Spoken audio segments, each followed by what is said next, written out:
tardes, bienvenidos al Noticiero del Mediodía. Hoy es 30 de noviembre del año 2021. Comparta con nosotros la próxima hora de informaciones. ¿Cómo estás, Adiel? Muy bien, Diana, como siempre un placer compartir junto a ti esta emisión del Noticiero del Mediodía. Saludos, amigos, de inmediato comenzamos con los titulares de esta jornada. Envían Raúl y Díaz-Canel ofrendas florales a los mártires y héroes del levantamiento armado en Santiago de Cuba. Convocan para el 21 de diciembre al octavo periodo ordinario de sesiones de la Asamblea Nacional del Poder Popular en su 9ª legislatura. Participa Bruno Rodríguez Parrilla en la 45ª reunión anual ministerial del Grupo de los 77 más China. Ratifica Unión Europea rechazo al bloqueo de Estados Unidos contra Cuba. Ya comenzamos con las informaciones. Ofrendas florales del general de ejército Raúl Castro Ruz y del primer secretario del Comité Central del Partido Comunista de Cuba y presidente de la República, Miguel Díaz-Canel Bermúdez, distinguieron el homenaje del pueblo santiaguero a los mártires y héroes que se levantaron en armas en la ciudad de Santiago de Cuba el 30 de noviembre de 1956 en apoyo al desembarco del yate Granma. A 65 años de aquel heroico levantamiento dirigido por Fran País, entonces líder de acción y sabotaje del movimiento 26 de julio, cientos de santiagueros, representantes de la juventud comunista y los clandestinos de la época recuerdan a sus hijos rebeldes caídos. Voy a irte a buscar. Las flores envuelven hoy el recuerdo de la tremolina histórica que significó noviembre de 1956. En la cumbre del Tibolí, frente al Museo de la Lucha Clandestina, otrora estación de la policía batistiana, se han citado viejos combatientes clandestinos con la nueva multitud generacional para evocar a los muertos, a las balas y cócteles Molotov, al bullicio de sirenas, a la gallardía de vestir el verde olivo para llevar el brazalete rojinegro y encarar con fuego a la entonces dictadura. La ciudad de Santiago de Cuba jamás será cómplice del olvido. Es 30 de noviembre y las almas rebeldes lo saben. Ante la tarja que perpetúa la memoria de Pepito Tey, Tony Alomá y Otto Parellada, jóvenes abatidos en aquella acción, se depositaron ofrendas en nombre del general de ejército Raúl Castro Ruz, del primer secretario del Comité Central del Partido y presidente cubano Miguel Díaz-Canel Bermúdez, de la Asamblea Nacional del Poder Popular y del Consejo de Estado, de los familiares de los mártires y del pueblo de Cuba. Durante el homenaje de recordación que se extendió al puerto de Santiago de Cuba, las máximas autoridades de la provincia, guiadas por los miembros del Comité Central del Partido, José Ramón Monteagudo Ruiz, primer secretario del Comité Provincial, y Beatriz Johnson Urrutia, gobernadora del territorio, entregaron un reconocimiento especial a los trabajadores del Museo de la Lucha Clandestina al conmemorarse hoy 45 años de su fundación. La Juventud Comunista, encabezada por la primera secretaria del Comité Nacional de la UJC, Ailín Álvarez García, distinguió a los luchadores del alzamiento. La revolución no es solo la de 1959, la del 60 o el 61. La revolución hay que seguir haciéndola todos los días, cada año. La revolución es de nosotros. La revolución somos nosotros. La cima de la Loma del Intendente fue testigo de la incorporación de 60 militantes a las filas del partido y de la Unión de Jóvenes Comunistas. Hasta el cementerio Santa Ifigenia de Santiago de Cuba partió desde aquí una peregrinación de pueblo que sostienen la memoria a tantos mártires guiados entonces por Fran País, que despertaron a una ciudad con ansias de justicia, dejando de ser clandestina para enmascarar el desembarco del yate Granma. Desde Santiago de Cuba, Cusco Tarradel, Sistema Informativo de la Televisión Cubana. Y a propósito de la fecha, el primer secretario del Comité Central del Partido y presidente de la República, Miguel Díaz-Canel Bermúdez, también evocó hoy en su cuenta en Twitter las palabras del comandante en jefe Fidel Castro Ruz el 30 de noviembre de 1959, cuando expresó: "Nosotros nos sentimos obligados con nuestros muertos, nosotros nos sentimos obligados con nuestros mártires. Ellos dieron su vida, nosotros tenemos pues que realizar esta obra, tenemos que seguir adelante". También el primer ministro Manuel Marrero Cruz rememoró en Twitter la fecha histórica y recordó que la acción armada costó la vida a los combatientes Pepito Tey, Tony Alomá y Otto Parellada.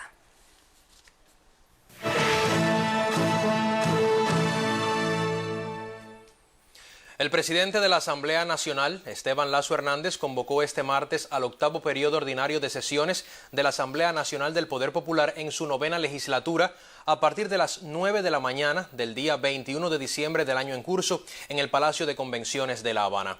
Hágase saber a las diputadas y diputados de la Asamblea Nacional del Poder Popular, a los organismos de la Administración Central del Estado y demás órganos y autoridades que corresponda. Publíquese en la Gaceta Oficial de la República y demás medios de comunicación para generar conocimiento. Así señala la nota publicada en la página web del Parlamento cubano.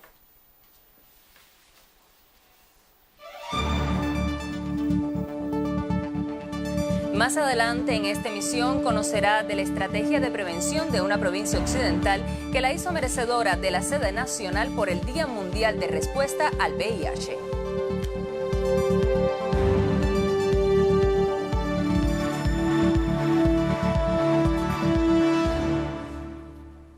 Continuamos con más informaciones. El miembro del Buró Político y ministro de Relaciones Exteriores de Cuba, Bruno Rodríguez Parrilla, intervino hoy en la 45ª reunión anual ministerial del Grupo de los 77 más China, que se celebra de forma virtual. La cita analiza la respuesta mundial a la pandemia de la COVID-19, los obstáculos en la implementación de la Agenda 2030 y el logro de los Objetivos de Desarrollo Sostenible. De acuerdo con la Cancillería cubana, el encuentro culminará con una declaración ministerial que, entre otros temas, denunciará el bloqueo económico, comercial y financiero impuesto por los Estados Unidos contra el país caribeño. El G77 está formado por países en vía de desarrollo y subdesarrollados que fomentan el apoyo en organizaciones internacionales y la defensa de intereses comunes.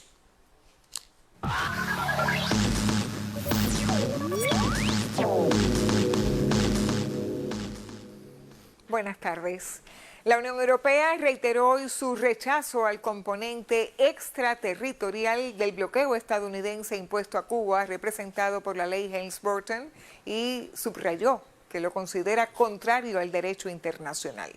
A nombre de la Comisión Europea, la comisaria de Servicios Financieros, Mairead McGuinness, fijó la postura del bloque de 27 Estados miembros en respuesta a preguntas formuladas meses antes por los eurodiputados españoles Ernest Urtasun y Javier Moreno acerca de la reacción de la Unión Europea ante el impacto sobre sus empresas y ciudadanos de la política de Washington hacia Cuba. La funcionaria irlandesa precisó que el bloqueo comunitario o el bloque comunitario lamenta la plena activación de la ley Helms-Burton, iniciada que desde 1996 codifica el cerco económico, comercial y financiero impuesto a Cuba por más de 6 décadas. Recordemos que los títulos 3 y 4 de la Helms-Burton fueron activados por Donald Trump en 2019 y que buscan estrangular aún más a la economía cubana. Pero avanzamos con más. La aparición de la variante Omicron del virus que causa la COVID-19 causa revuelo en el mundo en los últimos días, especialmente después de que varios países pusieron restricciones y prohibiciones a viajeros que lleguen en vuelos de al menos 5 países africanos. El presidente de Sudáfrica, Cyril Ramaphosa, señaló que no se puede castigar a su país, donde fue detectada la variante Omicron, por hallar la variante gracias a la tecnología disponible. Sin embargo, la voz más fuerte que se ha escuchado hasta el momento es la de Ayoade Olatunbosun Alakaji, vocera de la Alianza Africana para la Entrega de Vacunas, quien fue clara en sus reclamos hacia los países desarrollados al señalar que la aparición de esa variante era inevitable y se debe a la falta de vacunación por el acaparamiento de vacunas por parte de los países desarrollados. Aquí en el Caribe, Barbados se estrenó hoy como una nueva república tras acabar con los restos del pasado colonial y colocar a una de sus mujeres como jefa de Estado en lugar de la reina Isabel II del Reino Unido. El estatus republicano comenzó en el primer minuto de este martes con la asunción de Sandra Mason como presidenta, quien afirmó que el país mantendrá sus tradiciones, herencia y patrimonio ganados con el sudor de los barbadenses y heredados de sus antepasados. En un discurso en la ceremonia que puso fin a los lazos coloniales e inició una nueva etapa histórica, Mason, una exjurista de 72 años de edad, insistió en la unidad de sus compatriotas para hacer avanzar al país como república. Desde hoy, cuando cumple 55 años de su independencia, Barbados es el cuarto país de las antiguas posesiones de Londres en el que el Caribe destituye a la monarca británica como jefa de Estado. Antes lo hicieron Guyana en 1970, Trinidad y Tobago en 1976 y Dominica en 1978. Pero hay otro país en Europa del Norte que también estrena a una mujer como mandataria. Es una isla escandinava. La líder del Partido Socialdemócrata de Suecia, Magdalena Andersson, inició hoy sus funciones como primera ministra y se convirtió en la única mujer en llegar a ese cargo en la historia de ese país, anunció un portavoz oficial. El Parlamento sueco vuelve a elegir a su primera ministra mujer. Es la socialdemócrata Magdalena Andersson. Ya había sido elegida hace 5 días, pero dimitió unas horas más tarde por la salida del gobierno de los Verdes, sus socios de coalición. El Riksdag la ha vuelto a elegir con 173 votos a favor, 101 en contra y 75 abstenciones, para liderar un gobierno monopartidista y minoritario. El impasse de Andersson en el poder se produjo tras el rechazo de la propuesta presupuestaria de su gobierno en favor de una presentada por los partidos de la oposición, una oposición dividida que ha sumido a Suecia en una situación de inestabilidad política desde hace años por el cordón sanitario de varios partidos a la ultraderecha. Su veto permitió al socialdemócrata Stefan Löfven gobernar en minoría desde 2014. Andersson presentará este martes su nuevo ejecutivo antes de reunirse con el rey Carlos Gustavo. Y el vicecanciller ruso Sergei Ryabkov declaró que Estados Unidos continúa aumentando la presión sobre los países de América Latina basado en la doctrina Monroe, resaltaron hoy medios de prensa locales. La víspera, en una reunión de la Comisión Provisional del Consejo de la Federación para proteger la soberanía estatal y prevenir la injerencia en los asuntos internos de Rusia, Ryabkov expresó: guiados por la imperialista doctrina Monroe, los políticos en Washington continúan aumentando la presión sobre Nicaragua, Venezuela y otros países de América Latina al indicarles cómo y según qué estándares vivir. Asimismo, el viceministro ruso de Asuntos Exteriores denunció la política de bloqueo del gobierno estadounidense hacia Cuba, que calificó de ilegal y arcaica, a la vez que subrayó su rechazo por parte de la comunidad internacional. Recordemos que el pasado 23 de junio, 184 países, es decir, la mayoría de las naciones del mundo, votaron por 29ª ocasión a favor del proyecto de resolución necesidad de poner fin al bloqueo económico, comercial y financiero impuesto por Estados Unidos contra Cuba en la reanudación del 75 periodo de sesiones de la Asamblea General de Naciones Unidas. Con este recordatorio termino, continúen con otras informaciones.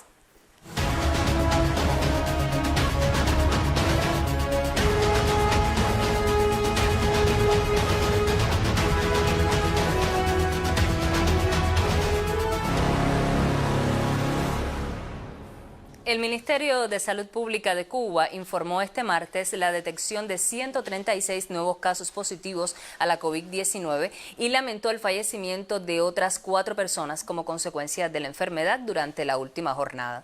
Para la detección del virus SARS-CoV-2 se analizaron ayer lunes un total de 14.738 muestras en todo el país. Las provincias con los mayores números fueron Holguín con 34 nuevos casos, Camagüey con 25 y Villa Villa Clara con 16. Indica el MINSAP en su sitio web que se mantienen 788 casos activos en todo el país y que en la jornada anterior se otorgaron 207 altas clínicas, mientras 765 pacientes presentan una evolución estable y otros 23 permanecen en las terapias intensivas. De ellos, 11 críticos y 12 en estado grave.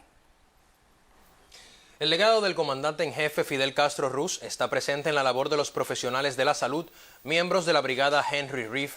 En los servicios médicos del Ministerio del Interior en Santiago de Cuba se reconoció a una representación de ellos por su participación en el enfrentamiento a la pandemia en Cuba y en Naciones Hermanas. Reconocer a quienes se entregan por conquistar la vida es también poner en alto los valores de profesionales de la salud, miembros de la brigada Henry Reeve. Ellos pertenecen a los servicios médicos del Ministerio del Interior. En tiempos de pandemia brindaron sus aportes clínicos en Naciones Hermanas y en centros asistenciales de Santiago de Cuba. Trabajamos inmenso en la tarea que nos dio la revolución, que fue enfrentar allí y salimos adelante y tratamos de controlar esa epidemia que tanto nos azotaba. Estuvimos en el país hermano de México. Allí compartimos experiencia con los profesionales de dicho país en el enfrentamiento a la COVID-19. Cuba llevó parte de su ejército a enfrentar esta pandemia como un principio de solidaridad, un principio político que nos impregnaron nuestro comandante en jefe. Como bien él dice, el internacionalismo es saldar nuestra propia deuda con la humanidad.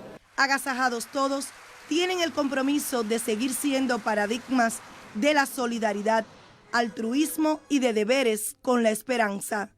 Desde Santiago de Cuba, Bárbara Deaz, Trabajo, Sistema Informativo de la Televisión Cubana. Y lo habíamos adelantado hace unos minutos, Matanzas fue escogida como sede de las actividades nacionales por el Día Mundial de Respuesta al VIH-Sida. Vamos a conocer los motivos de esta selección en el siguiente reporte. A pesar de las complejidades de la pandemia, Matanzas mantiene las estrategias de prevención ante las infecciones de transmisión sexual y el VIH. La estabilidad en los diferentes programas llevaron al territorio a obtener la sede nacional de las actividades por el Día Mundial de Respuesta al VIH. Esta sede se ha entregado fundamentalmente por los resultados que ha tenido la provincia en el programa de VIH-Sida.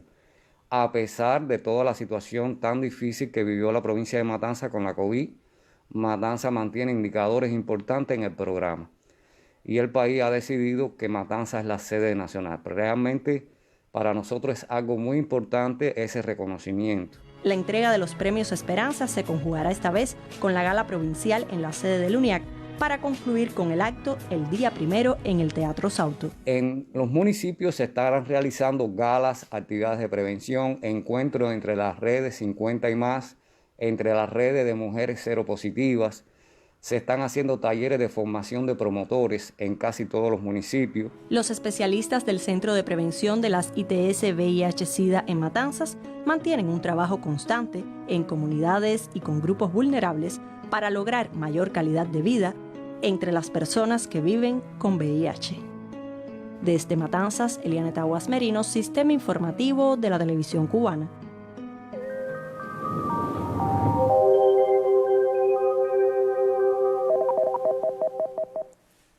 Muy buenas tardes. Continúan siendo pocas las precipitaciones en gran parte de Cuba, solo aisladas lluvias de manera muy local, como en el caso de la provincia de Pinar del Río, pero con acumulados muy poco significativos, según indica la red de estaciones meteorológicas. Y es que Cuba continúa bajo la influencia de un aire fresco, seco, estable, que por sus características también mantiene las temperaturas algo frías, sobre todo en la noche y en la madrugada, y principalmente en localidades del interior de Occidente y Centro. Así van a continuar las condiciones del tiempo, aunque la presencia de una vaguada algo debilitada en las inmediaciones del occidente y centro de nuestro país de manera local ha estado incrementando los nublados con ligeras lluvias, mientras que en las provincias más orientales también se ha estado incrementando la nubosidad, pero en este caso está relacionada a fuertes vientos en la altura. Por eso durante la tarde estará parcialmente nublado Se nublará de manera ocasional, sobre todo en localidades de la costa norte, occidental y central, donde son posibles aisladas lluvias. En el resto del país,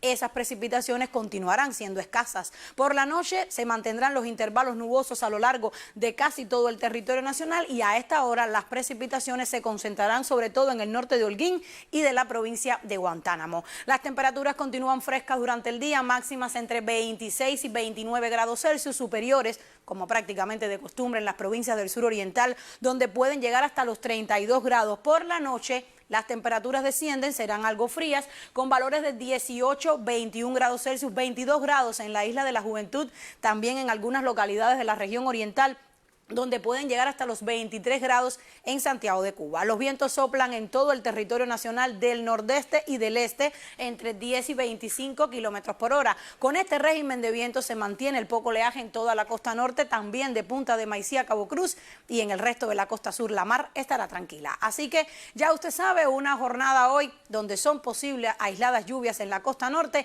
y con temperaturas frescas en toda Cuba. Hasta aquí el tiempo. Gracias por la compañía. Como siempre le digo, cuídese mucho y tenga muy buen día.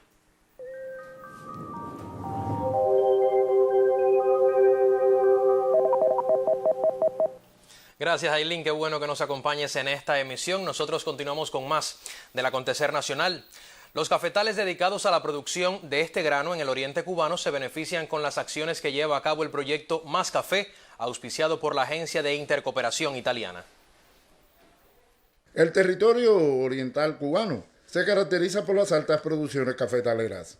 Las mismas se benefician con la intervención de un proyecto asistido por la Agencia de Cooperación Italiana, Más Café, en su fase 3. Ha sido una ampliación de un proyecto piloto que se ha realizado anteriormente y, digamos, se extendieron los resultados de este proyecto piloto a más municipios, llegando a la provincia de Guantánamo, la provincia de Santiago y a Holguín también. Más Café 3 abarca otras aristas. El programa Más Café trabaja también la soberanía alimentaria, no solamente en el café, abarca otra parte y evidentemente en la capacitación, en la diversificación de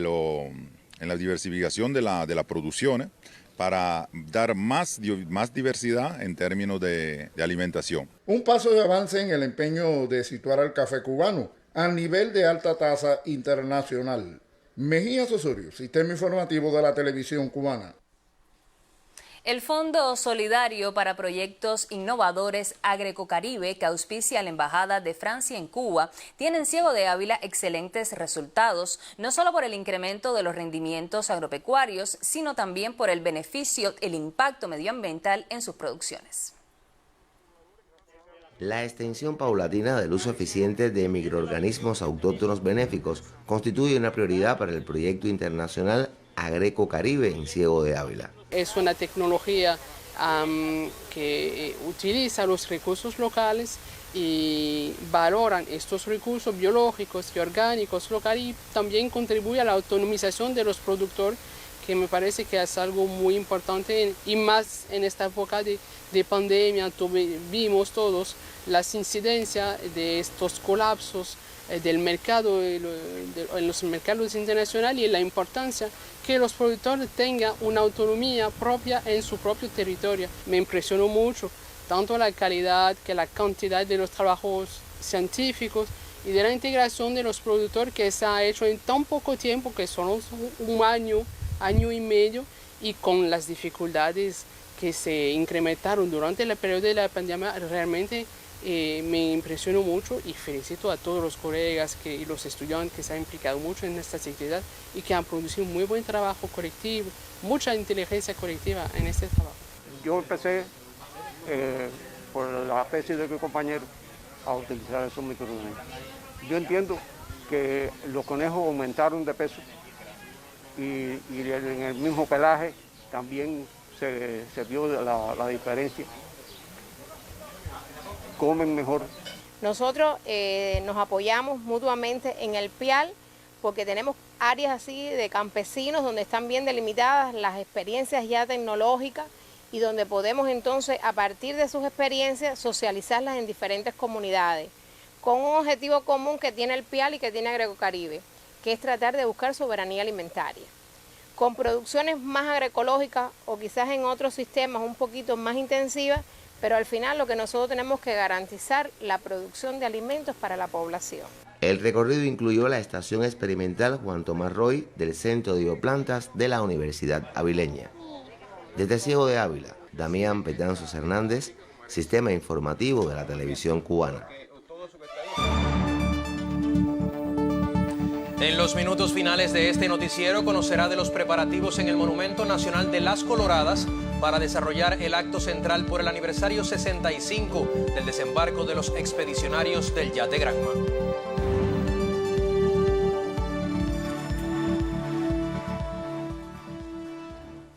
El 30 de noviembre de 1958 culminó la histórica batalla de Guisa con una derrota total para la dictadura batistiana. El combate, ocurrido en tierras granmenses, lo dirigió personalmente el comandante en jefe Fidel Castro Ruz. La miembro del Comité Central del partido, Yanaisi Capó Nápoles, acompañó a los jóvenes y al pueblo de Guisa presentes en el homenaje. Decenas de pobladores granmenses recordaron el aniversario 63 de la victoria de Fidel en la batalla de Guisa.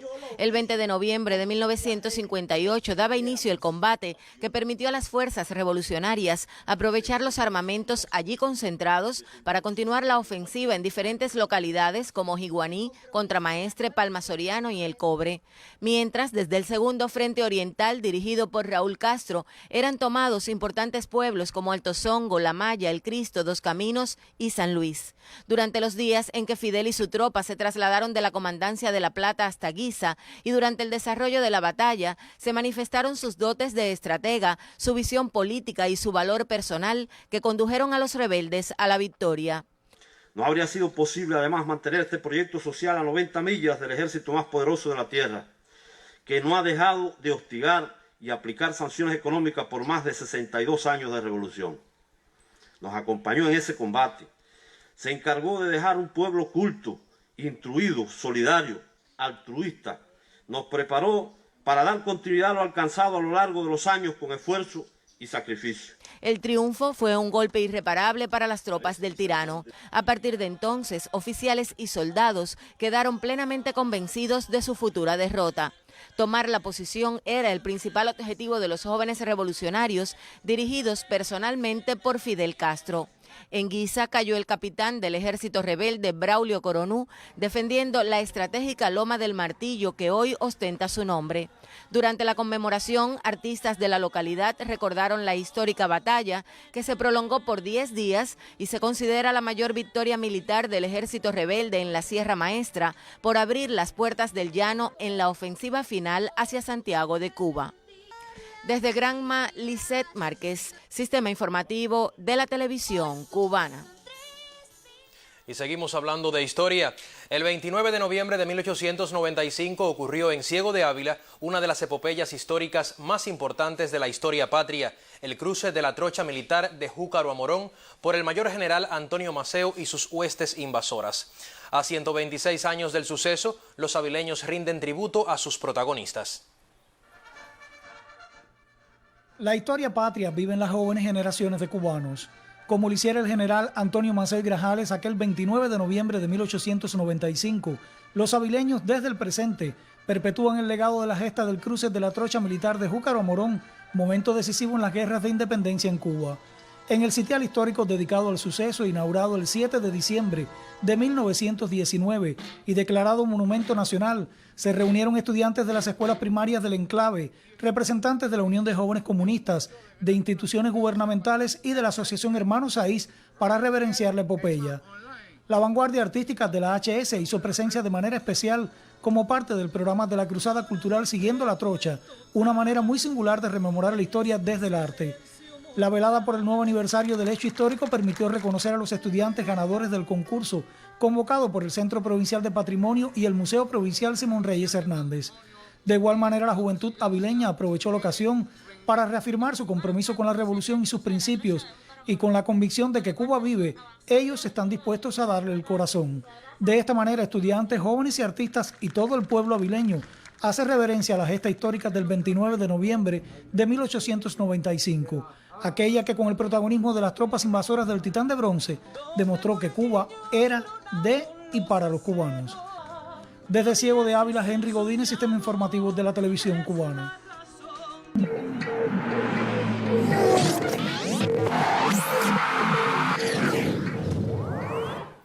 Buenas tardes, un placer saludarle. Tiempo para los deportes al mediodía.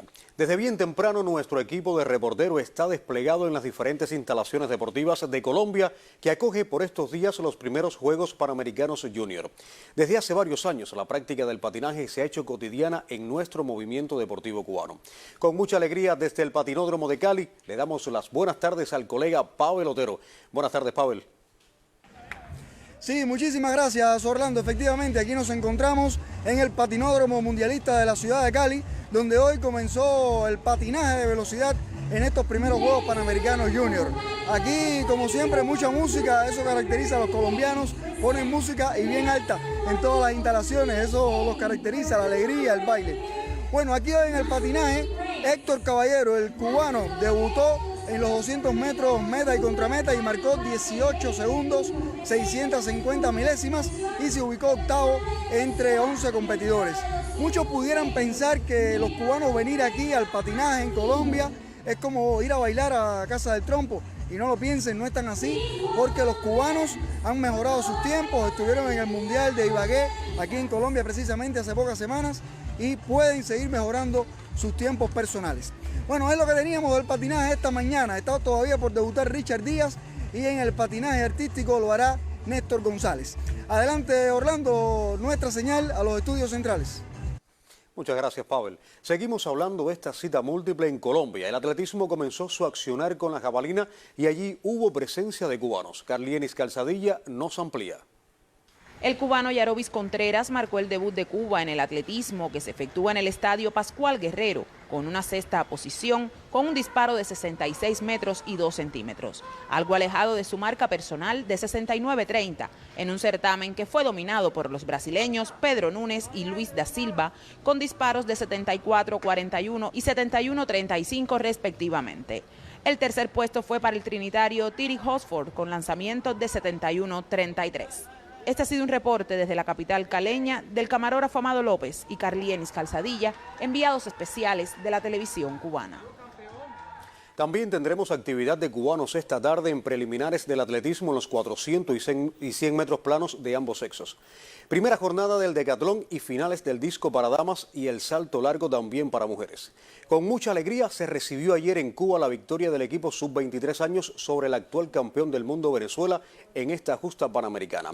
Hacemos un nuevo contacto con Barranquilla. Allí está Michael Martín Gallego con la actualización del béisbol. Adelante, colega, buenas tardes. Gracias, Orlando. Buenas tardes, saludos amigos de la televisión cubana que están en sintonía con el noticiario al mediodía. Y bueno, ya se conocen los 4 equipos clasificados a la etapa semifinal del béisbol panamericano Junior Calivalle 2021 con sede en esta ciudad de Barranquilla, en Colombia. En definitiva, Cuba, que fue líder del B con balance de 2 victorias y 1 derrota, enfrentará mañana miércoles desde las 7:30 de la noche a la selección colombiana. En tanto, a las 2:30 de la tarde jugarán los elencos de República Dominicana y Venezuela. Los que venzan en el juego de semifinal, tanto en el de Cuba frente a Colombia como el de Venezuela Dominicana, estarán avanzando a la gran final del jueves a las 7:30 de la noche. En tanto, los que pierdan jugarán por el bronce en esa propia fecha a partir de las 2:30 de la tarde. Ariel Sánchez todavía no ha anunciado a su pitcher abridor, solo nos adelantó que será entre el zurdo Nigel Cruz o el derecho Marlon Vega. Recuerden que el equipo que gane este evento clasifica directo a los Panamericanos de Santiago de Chile 2023. Desde Barranquilla, Colombia, Michael Martín Gallego. Seguimos hablando. Muy buenas tardes. Las buenas tardes, Michael, también para ti. Una mala decisión arbitral en el boxeo de estos Juegos Continentales dejó al púgil Adrián Fresneda sin posibilidad de discutir la medalla de oro. En un cruce de golpes en el combate de la división de más de 91 kilos entre Fresneda y el colombiano Marlon Hurtado, el tercer hombre en el ring le hizo un conteo de protección al cubano y le decretó un RCC, aun cuando el púgil levantaba los brazos en señal de continuar peleando. Fresneda había ganado los 2 asaltos, 1 y 2, en inicio el conclusivo con ventaja en el conteo de los 4 jueces que le vieron ganar. Y los cubanos en la final de mañana estarán Discutiendo medalla de oro en la división de los 52 kilogramos, Edward Marín enfrentará a Isaías Esteban Navarro de Estados Unidos. En 69, Jorge Luis Forcade enfrentará a Kinsey Edward Williams de Estados Unidos, y en 75 tendremos a Cristian Barrera enfrentando a Joel Salva. Para los 81 kilogramos se presagia un buen duelo entre Luis Reynoso y Ricardo Cándido Oliveira de Brasil. En la división de 91 kilogramos estará escalando el cuadrilátero Ronnie Álvarez frente a Sebastián Murillo de Colombia. Y con esta información estamos despidiendo nuestro tiempo deportivo aquí en Mediodía. Pase usted, muy buenas tardes. Muy buenas tardes también para ti, Orlando. Revisamos ahora otras informaciones. El viceprimer ministro Jorge Luis Tapia Fonseca, junto a un grupo de ministros y directores nacionales, evaluó en la Isla de la Juventud el programa que se ejecuta en ese territorio como respuesta a los señalamientos realizados hace un año por la visita gubernamental. Cocodrilo es una comunidad con unos paisajes de inigualable belleza. Fundada a inicios del pasado siglo por inmigrantes caimaneros, en el lugar ubicado en la costa surpinera residen unos 350 habitantes.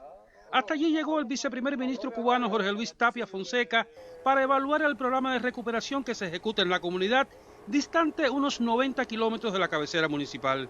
El primer lugar visitado fue la planta de biomasa forestal, una de las dos existentes en la isla. Esta con capacidad para generar 100 kilowatts y ahorrar el 70% del combustible que se emplea para brindar electricidad en la comunidad. Pero la planta no funciona hace varios años por falta de mantenimiento. La misma formará parte de un proyecto de desarrollo local, se supo después. El dirigente visitó también el local donde se debe instalar una potabilizadora que ya se encuentra en el territorio y por diversas razones organizativas no se ha terminado la obra civil. Es importante que la población participe en la solución de los problemas, enfatizó Tapia Fonseca. En Cocodrilo igualmente una brigada del contingente Leoncio Vidal de Villa Clara ejecuta la reparación del vial de acceso a la comunidad, hoy en muy mal estado. Son 52 kilómetros, 10 de los cuales pretenden dejar listos para fin de año. Un sueño convertido en realidad. Y esto nos da la posibilidad de que nos vamos a desarrollar económicamente en todos los factores y social en nuestra comunidad. Lograr que la isla se autoabastezca de los principales renglones agrícolas debe ser la meta en la recuperación de los cultivos varios. Así lo expresó en intercambio con diferentes productores que se imponen a las condiciones muchas veces adversas del suelo. Eduardo Arregui, por ejemplo, utiliza el estiércol animal para incrementar la calidad de sus tierras.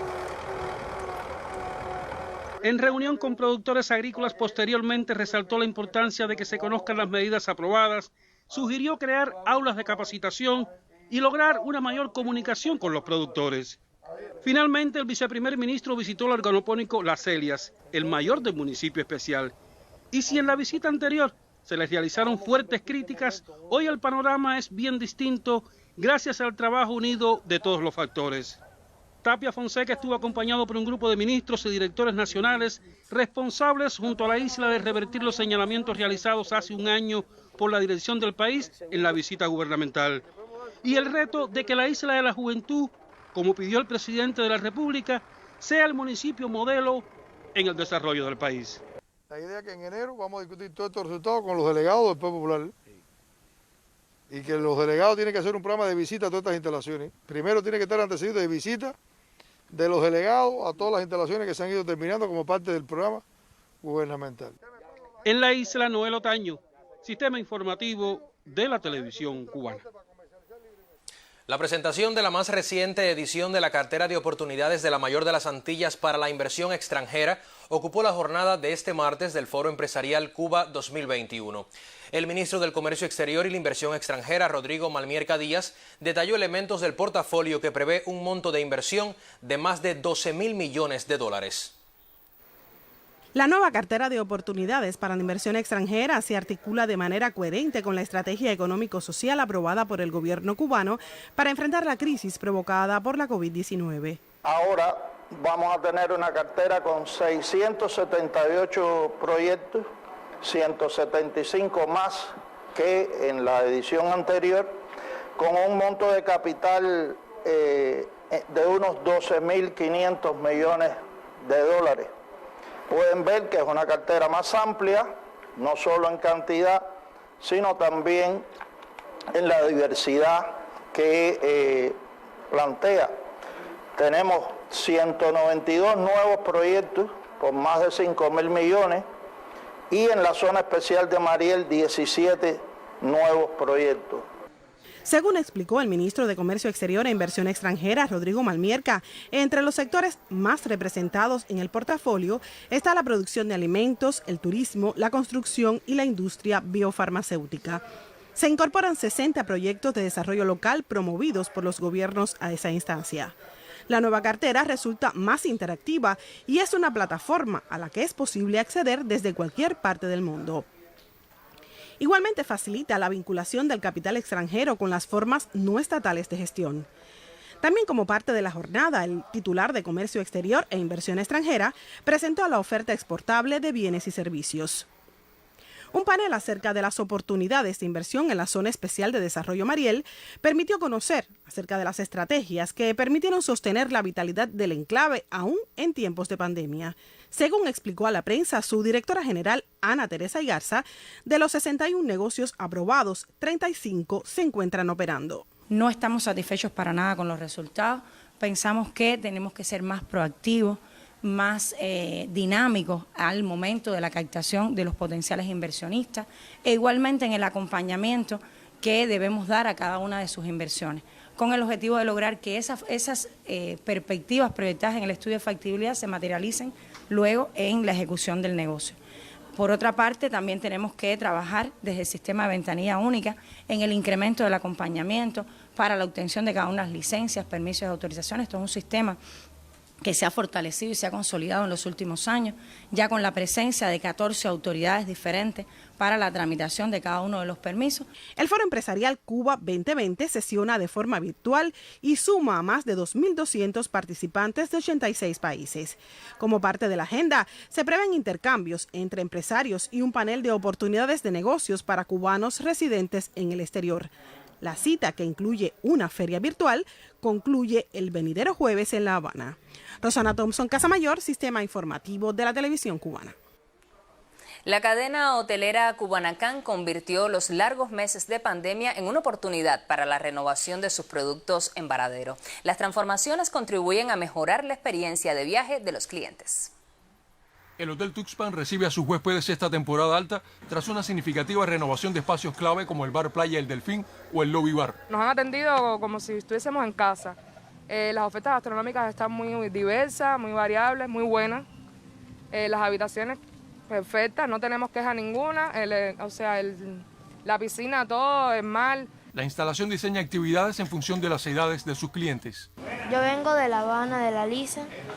Desde el lunes estoy aquí y sí, la he pasado muy bien y me he divertido mucho en todos los lugares del hotel.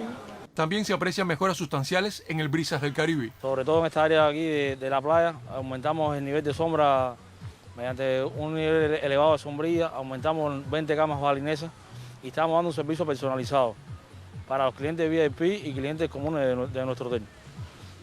Uno de los principales servicios que hemos tenido en este año es la inclusión de la Wi-Fi en todas las áreas, el 100% de las áreas del hotel, incluido la playa.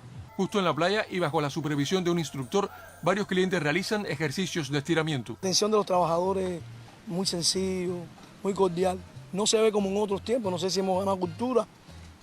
Esa diferenciación entre el cubano a la hora del trato, entre el cubano y el turista. Bueno, acá no se ve eso, aquí te atienden igual, están las compañeras en la mesa buffet, en el bar, todo el mundo te atiende muy bien. Y creo que sí, aquí lo único malo es que tuvimos que coger una temporada de invierno, que tú sabes que a los cubanos eso no nos gusta, pero bueno, estamos descansando, pasándola bien. En ambas instalaciones se cumplen los protocolos sanitarios establecidos, de modo que la elevación de los estándares en la prestación de servicios incluye la seguridad como premisa. Melvin Joel, Sistema Informativo de la Televisión Cubana.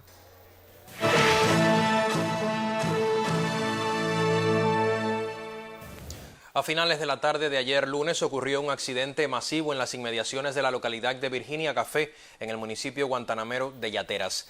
Los lesionados son atendidos en el Hospital Provincial General Docente Dr. Agustino Neto. El accidente ocurre en las inmediaciones de Virginia Café, municipio de Yateras, provincia de Guantánamo. Los lesionados, que viajaban en una camioneta particular, fueron trasladados de inmediato al Hospital General Docente Dr. Agustino Neto de la ciudad de Guantánamo, donde reciben atención médica.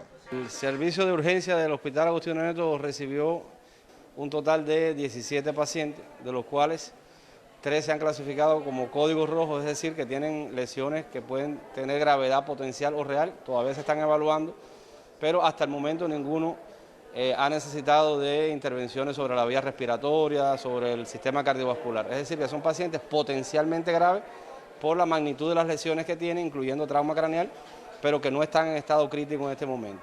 Y el resto, bueno, serían 14 pacientes más que los clasificamos como código rojo, como código verde y amarillo, que no necesitan necesariamente de intervenciones terapéuticas y cuya atención puede ser inclusive inmediata. A todos se están evaluando integralmente con ecografía, con estudios en sangre, evaluación por el equipo multidisciplinario compuesto por neurocirujanos, cirujanos, intensivistas, médicos de emergencia y otros especialistas que están en el sistema de atención. Más detalles en próximos espacios.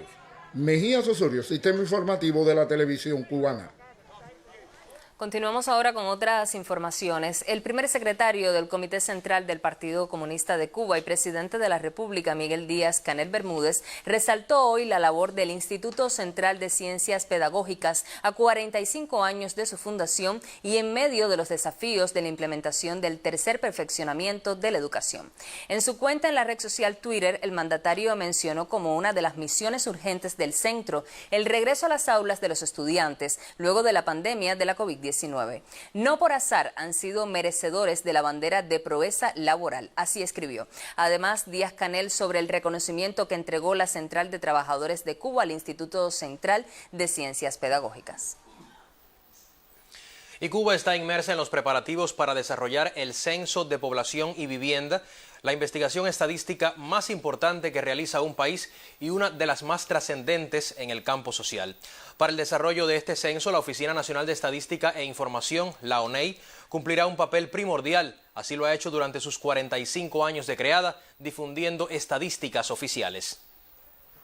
Para los trabajadores de la ONEI, estos 45 años difundiendo estadísticas oficiales representa el compromiso con el país y la convicción de que la oficina resulta más que un centro laboral. Aquí se ha creado a lo largo de la historia una gran familia. Es como parte de mi familia, es decir, en la práctica yo paso más tiempo aquí, entre semanas, y la mayoría de los sábados que en mi casa. ¿Por qué? Porque lo demanda el trabajo, además porque me gusta. Actualmente la Oficina Nacional de Estadística e Información está inmersa en los preparativos para desarrollar el Censo de Población y Viviendas con el objetivo de actualizar las principales características demográficas, sociales, económicas y educacionales del país. Sin duda la tarea principal que tenemos, que estamos desarrollando en estos momentos del sistema ONEI en la actualidad y para el año 2022 es el 5º Censo de Población y Vivienda que ha hecho la revolución, que por primera vez está diseñado y aprobado captar la información por medios digitales. Dentro de las actividades que hoy desarrolla la ONEI se encuentra el cambio de año base de las cuentas nacionales, lo que permitirá actualizar la nueva estructura económica del país. Es un trabajo que comprende la actualización de las estadísticas económicas. Su cara más visible son las cuentas nacionales, pero realmente no solo comprende las cuentas nacionales. Cuando digo cuentas nacionales, lo que más conocemos es el Producto Interno Bruto, sino también se actualiza los índices de precios del consumidor, del productor. Así la ONEI llega a estos 45 años con mucho por hacer, enmarcando los datos sociales, demográficos y económicos de Cuba. Leonardo Ferrer Llopis, Sistema Informativo de la Televisión Cubana.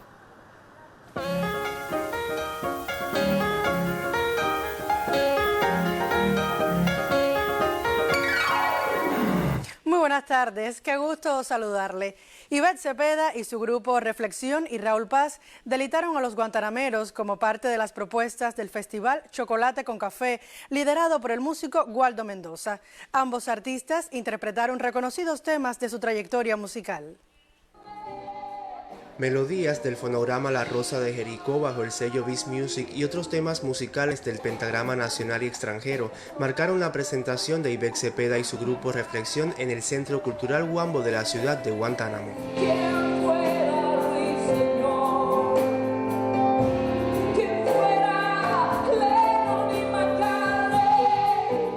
ambiente armonizado por la lírica de una intérprete que con su voz trasciende la intimidad, se concretó uno de los momentos más esperados del Festival Chocolate con Café. Yo me siento de verdad favorecida, privilegiada y muy emocionada, porque es la segunda vez que puedo estar entre ustedes y tengo un concepto tan alto del guantanamero, tan pulcro, tan sabroso en su trato, tan educado, que de verdad me llevo una imagen muy linda de lo que cualquier visitante que venga a Cuba pudiera sentir en Guantánamo. En tanto, el Centro Cultural La Guantanamera acogió a Raúl Paz y su grupo, quien deleitó a sus seguidores con temas de la banda sonora de la telenovela cubana Vuelve a mirar y otros reconocidos de su repertorio. Un intercambio visto desde la sinergia propiciada entre el arte y su público. Realmente un placer enorme de poder compartir con un público que se conoce canciones que han pasado en la novela y eso, que yo ni siquiera todavía las conozco porque están muy nuevas. De verdad, es un placer enorme poder estar con un público que quiere verme y que quiere estar compartiendo con nosotros, y se lo agradezco mucho a todo el público de Guantánamo. Para esta jornada se espera la presentación del Premio Nacional de Música Fran Fernández en el Teatro Guaso, una oportunidad esperada por quienes siguen al chocolate con café. Leandris Noa, Sistema Informativo de la Televisión Cubana. Esta mañana tuvo lugar la presentación del libro Retrato de una época de Luis Colomé. El texto, publicado por Ediciones en Vivo del Instituto Cubano de Radio y Televisión, relata la génesis de la organización política de la juventud cubana en las Sierras del Oriente, el papel de la UJC durante el cumplimiento de las misiones internacionalistas en Angola y los participantes en esta gesta. Estos y otros temas están presentes en las páginas de este libro, que además constituye un homenaje a la Asociación de Jóvenes Rebeldes en el aniversario 57 de su creación. Santa Camila de La Habana Vieja, una de las piezas más importantes del teatro cubano, regresa a la escena, pero esta vez en zarzuela. A finales del mes de febrero del próximo año estará en la cartelera del Teatro Nacional de Cuba. Santa Camila está de vuelta en una versión en la que los textos dramáticos alternan con la música. La zarzuela respeta el libreto original, la época en la que ocurren los hechos y la línea dramatúrgica planteada por el autor de la pieza, José Ramón Breni. Hemos construido una obra que es bastante rigurosa, son 3 actos, gracias a Gerali Fernández, que ha compuesto la música a distancia, una cubana que vive en Londres, pianista concertista, Isabela Pérez de Morales Monet, que fue la que hizo el libreto. Santa Camila de La Habana Vieja será disfrutada a finales del mes de febrero, coincidiendo con las 6 décadas del estreno. El desafío del elenco, que ahora trabaja en el montaje, es sostener la estructura dramática y musical. Hay muchas reminiscencias en la puesta en escena que van a homenajear a muchas de esas personalidades que intentaron luchar por el musical en Cuba, como Héctor Quintero. Bueno, yo pienso que ponerle música a Santa Camila de La Habana Vieja es hacerla trascender a otro lenguaje, a otra expresión artística, y ese ha sido el intento de nosotros. Destacadas voces del arte lírico en Cuba se unen a la agrupación teatral Los Juglaritos y a la orquesta del Instituto Cubano de Radio y Televisión, dirigida por el maestro Miguel Patterson. Igualmente hay una colaboración de la compañía Los Juglaritos, que dirige mi padre, el actor Manuel Romero, quien para él se le ha escrito un monólogo, que eso es lo único que no está en la obra de Brene. Él es Ñico Viejo, que cuenta la historia, porque Manuel Romero fue de la segunda generación que estrenaron Santa Camila de La Habana Vieja, dirigido en aquella época por Huberto Llama. El montaje es un homenaje a quienes han llevado la obra a la escena. Actrices como Verónica Lin, Alina Rodríguez o Luisa María Jiménez dejaron con sus interpretaciones una huella en el teatro cubano. Será preciso evitar las comparaciones para disfrutar de la nueva Santa Camila de La Habana Vieja, esta vez en zarzuela. Jenny Fleites, Sistema Informativo de la Televisión Cubana. Y por hoy ya me despido, pero mañana regresaré con otras informaciones del panorama cultural aquí al mediodía. Muy buenas tardes. Buenas tardes también para ti, Irina. Nosotros casi al cierre les informamos que el Monumento Nacional de las Coloradas en el municipio de Niquero acogerá el acto nacional por el aniversario 65 del desembarco de los expedicionarios del Yate Granma. Este sitio histórico es objeto de acciones de conservación por sus riquezas patrimoniales. Por estos días también se efectúa un programa de reanimación comunitaria en barrios aledaños a esa zona del país. Los preparativos para la conmemoración del aniversario 65 del desembarco de los expedicionarios del Granma ocupa el quehacer de los pobladores del municipio sureño de Niquero en la provincia de Granma. Varias acciones de conservación se ejecutan en el Monumento Nacional de las Coloradas, sitio histórico que eterniza la epopeya de aquellos valerosos hombres el 2 de diciembre de 1956. En estos momentos estamos dándole una conservación a toda el área expositiva que tenemos en el inmueble, en las áreas exteriores, porque también se dañan un poco la salinidad del lugar, todos los elementos de apoyo que hablan y refieren lo ocurrido en este sitio. Un amplio programa de reanimación comunitaria en esta zona suroriental también protagonizan vecinos de barrios aledaños a Las Coloradas, que incluye además a miembros de organizaciones de masas y grupos de trabajo comunitario como saludo a esta fecha memorable de la historia patria. Los jóvenes serán los principales protagonistas de las actividades que rendirán tributo a la gesta del Granma, que marcó el comienzo de un nuevo periodo en el camino de lucha por la libertad definitiva.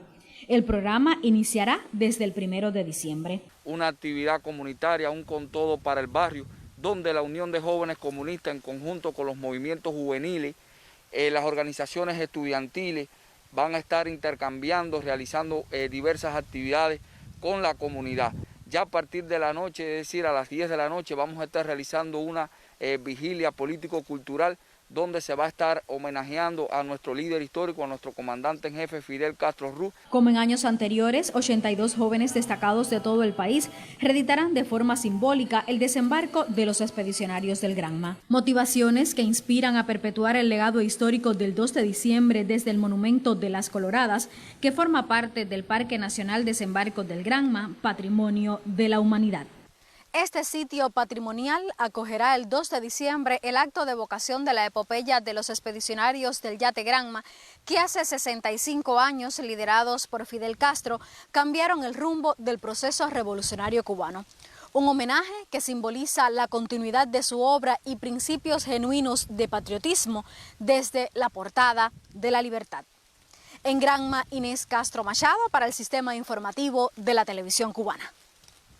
Y de esta forma concluye el noticiero del mediodía. Espere más informaciones en la emisión de la tarde de Canal Caribe y el noticiero estelar de las 8 de la noche.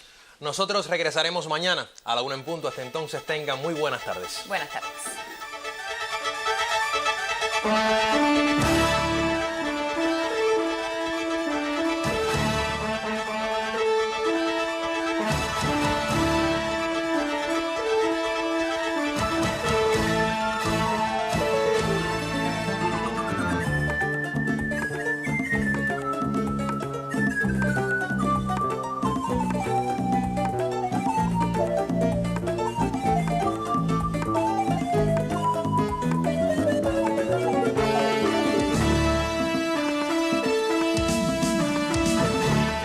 Pensar en las vacunas cubanas es pensar en la vida, es hacer el bien sin pedir a cambio, es la razón de ser de muchas personas.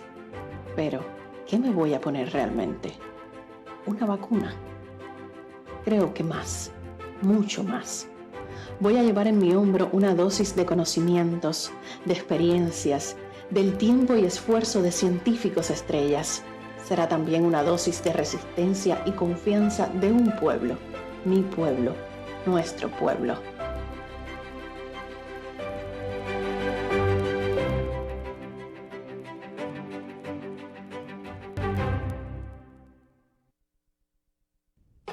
Laboratorio Antidoping de La Habana. El laboratorio antidoping fue inaugurado el 13 de febrero de 2001 por el comandante en jefe Fidel Castro Ruz.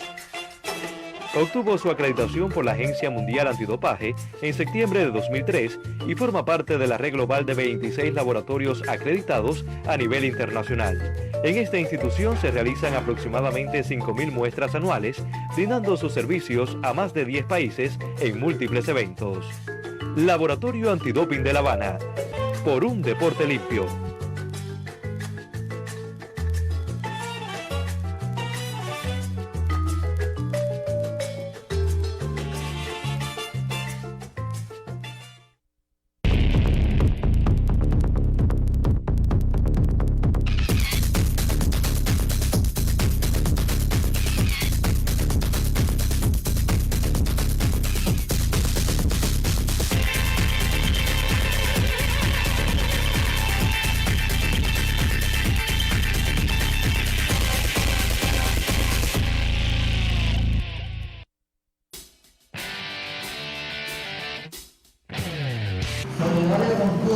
ayer, hoy y siempre. Cuba no está sola. A más bloqueo, mayor solidaridad. Que sepan los imperialistas que la brigada no se quita. Que sepan los imperialistas que la brigada no se quita. Que sepan los imperialistas que la brigada no se quita. Cuba sí, Rodeo no. Cuba sí, Rodeo no.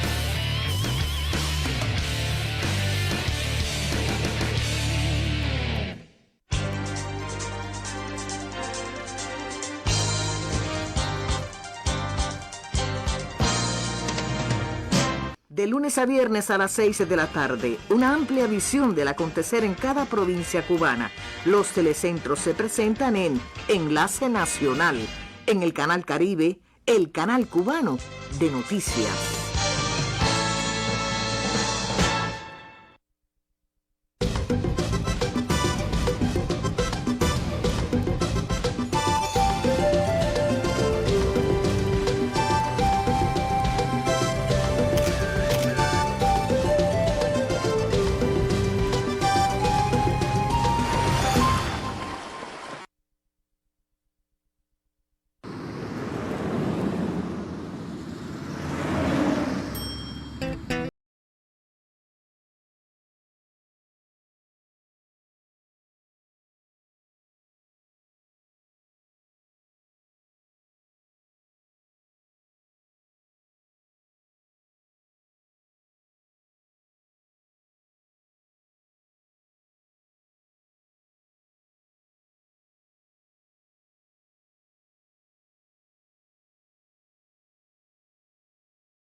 Hola, qué gusto encontrarle al inicio de un nuevo recorrido. Llegar más rápido es algo que muchas veces necesitamos, pero ¿a qué precio? Andar más veloz implica mayor responsabilidad y más riesgos. Sobre el tema reflexionamos hoy. Acompáñenme, ya estamos recorriendo la vía.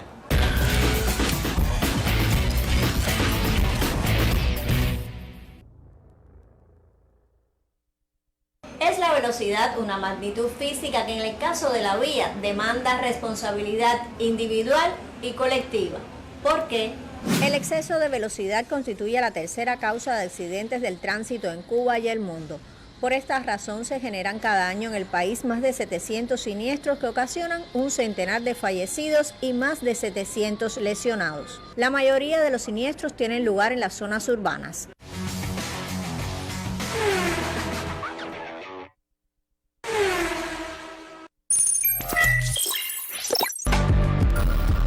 Todo el que ha estudiado física